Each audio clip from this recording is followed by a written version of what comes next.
Thank you very much. Hi, everyone. It's great to be here to connect on reimagining digital interculturality, a transformative autoethnographic analysis of acquaint.org. In our time today, we will connect about my journey in exploring the Acquaint website, the platform, and engaging in dialogues and reflections of my time in the sessions, and also in terms of looking at the present and the future. It's been a challenging time in the world, and to have a place to embark on and have sessions and connect with people around the world is something that really inspires me, and I'm excited to share a bit more about those dynamics. So the research explores how Acquaint shifts the internet's role towards deeper cross-cultural understanding through personal storytelling rather than algorithm-driven content. And what that means is oftentimes in social media, when you're looking at different things, you'll have a sense of curation. However, on Acquaint, the goal is to have one-on-one sessions, and who you'll be partnered with is a surprise. And so the emphasis of the sessions is to have an opportunity to ask questions with active listening, be curious, and engage in storytelling.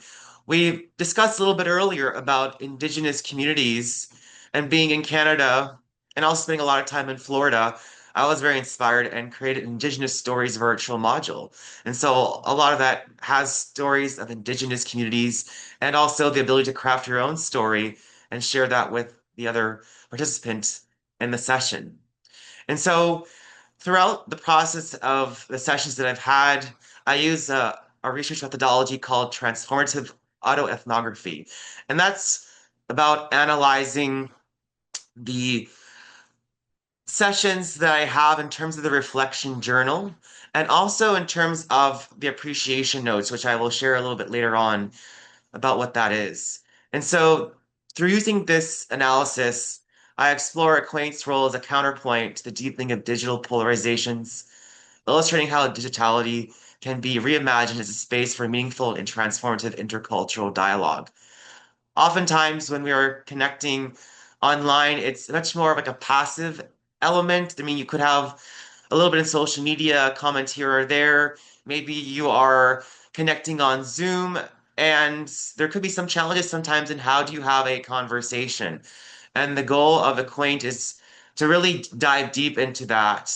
And there is no video on the Acquaint platform. It's audio and it is text. So you get a chance to connect with people worldwide and not worry too much about that heavy data, which can limit people from accessing and having a dialogue. So let's dive deeper into the research methodology. And it's a focus on qualitative research that combines the personal experience with systematic analysis and theoretical framing. So unlike traditional methodologies that maintain researcher distance, this approach acknowledges the researcher as an active participant whose personal transformation provides valuable data.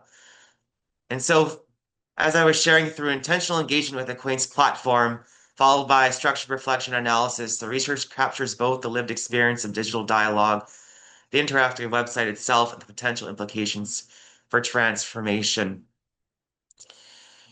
And a little bit more about autoethnography, because I know for some of us that could be a new word. We mentioned ethnography, so autoethnography is focused a lot on the self, auto, culture, ethno, and writing graphy.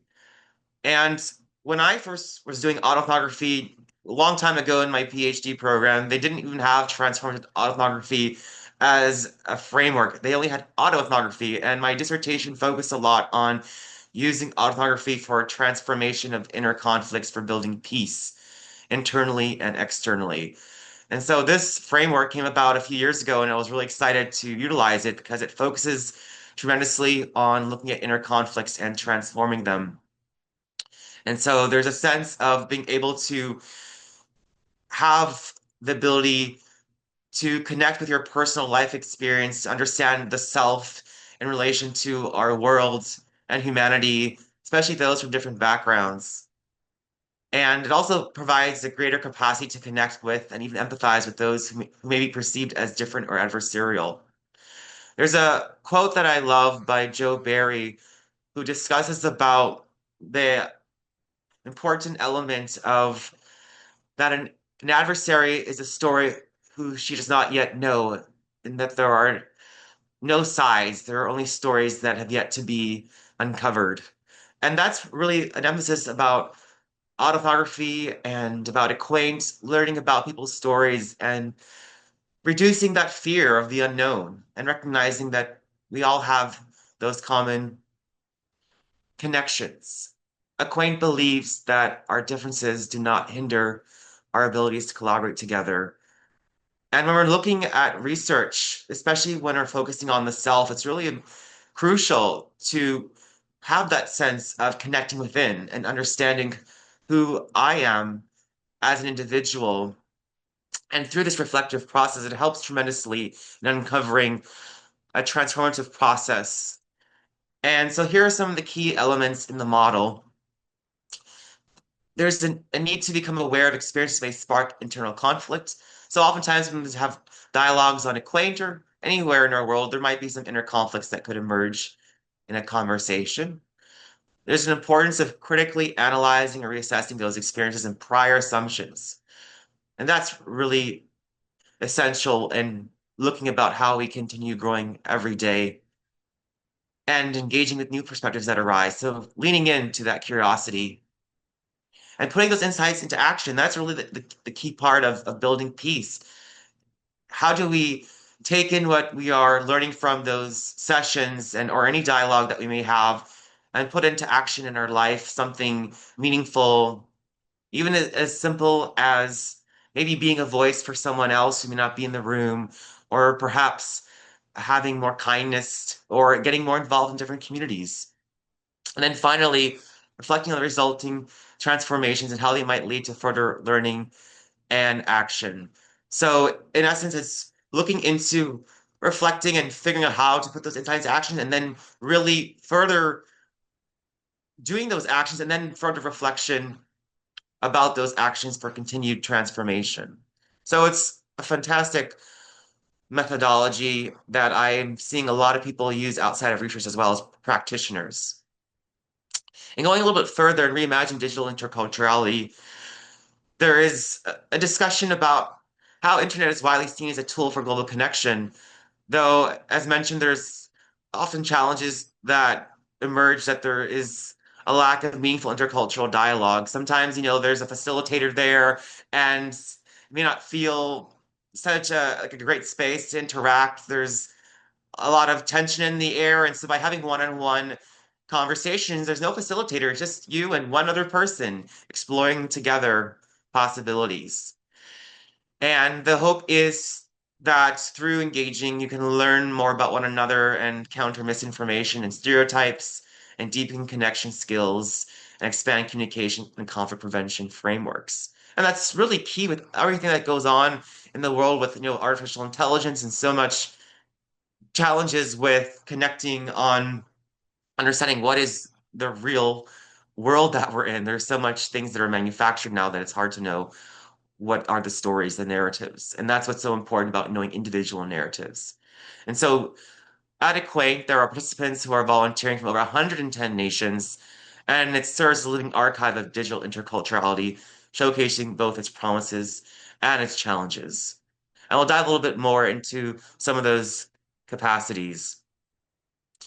So for the future and the challenges that continue to emerge is that there are a lot of difficulties with intercultural education that's going on right now and in terms of where we're headed to because a lot of youth seem to be disengaged. There's a lot of challenges with having conversations and the need to find ways to connect and communicate.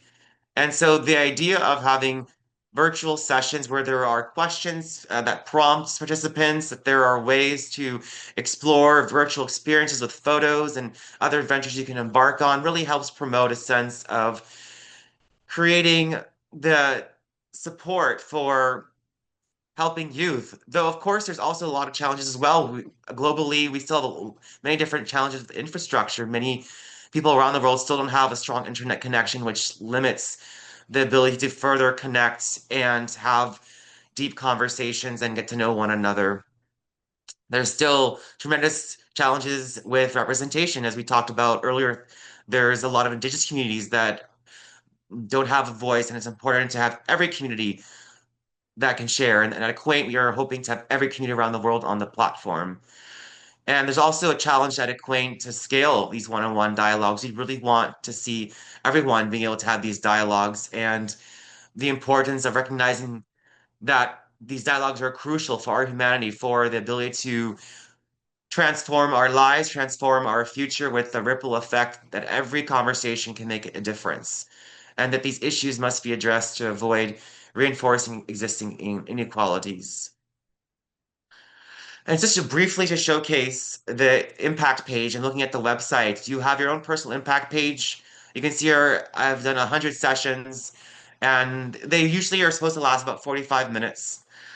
And one of the things that I'd love to highlight is how much I remember a lot of those sessions, the compassion I've experienced, those moments in time that really have that sense of archival moments where you are traveling through time, through history, connecting with people. And that's something that I will take with me because they're usually one session and you don't have a chance to share content information. So it's that moment in time. What are you going to do to make the most out of that time connecting with the person? Had a chance to mentor people and then welcome them to Acquaint. And the ability to even take even more time. Sometimes my sessions have lasted many hours, and to have that sense to support one another and also share with them resources to support their dreams has been something that I've really also appreciated as well. There's so much more to say, and noticing the time, I really want to get to the appreciation notes after a session concludes. Here are some of many appreciation notes that I've received. And very briefly, there was one from Raza from Pakistan who had his 100 sessions recently, and he felt it was a gift because it was perfect. And he really felt that he wished that I could be his teacher. And you can see her from these appreciation notes, how much through connecting one on one that makes an impact in people's lives and the abilities to have possibilities for recognizing that there is much more we can do together and to embrace that unknown and the uncertainty and dive right in to a conversation. So those are some highlights there for appreciation notes. Finally, in terms of transformative autoethnography from a more of a reflective standpoint, I share a quick example of some of those elements in a larger paper. And I write, in reflecting on my time connecting in dialogue sessions and visiting my impact page to see the appreciation notes, I feel a sense of peace. The current news is increasingly escalating violence with global concerns about our future. I am unable to prevent the use of weapons by global forces, and wish the only weapon is a smile. As instability continues to increase, what I can count on is the ability to make an impact by connecting in one-on-one conversations. Kindness can be found in many places, especially at Acquaint. My inner conflicts of humanity are often quieted as I engage in dialogue and continue to remember the compassion of individuals from people who do not know me. They'll find a common bond in our time together. I feel more determined to continue building peace, remembering that peace is a ripple effect which begins with ourselves. And that is one snippet of many that I've written on in reflection. And so, in terms of recommendations, what I would love to see for the future and reimagining digital interculturality and the emerging digital futures is that there are many more possibilities that the internet can still serve as a bridge rather than a barrier between cultures. And we have to continue finding those ways. And Acquaint is one of them. We need more visibility to highlight what they do and to support the growing alienation, isolation, and digital divides across social media platforms. It is becoming a very concerning and increasing amount of violent extremism and hate speech that is something that needs to be addressed immediately. And Acquaint has so many tools that can support that. And we have to come together to reimagine the digital footprint of interculturality through active engagement. We cannot be passive in this. We have to be together and find ways to collaborate. And with that, these are the references that I share from the research, and I look forward to your discussions, questions, and comments. Thank you all very much, and may peace be with you.